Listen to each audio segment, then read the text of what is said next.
geçtiği zaman ben dayanamam. Kestim mümkünümü, çarelerimi, aman aman dağlar duman, ben dayanamam.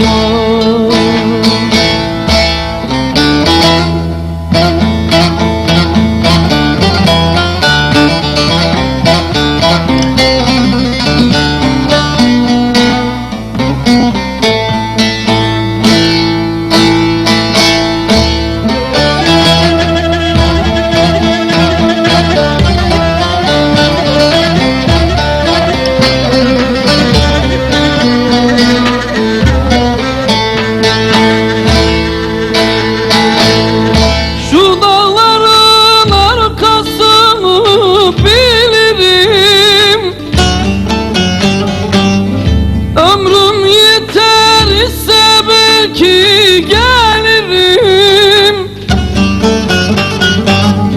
Çok da sürmez, ben bu dertten ölürüm. Dost olan bağlasın yaralarımı,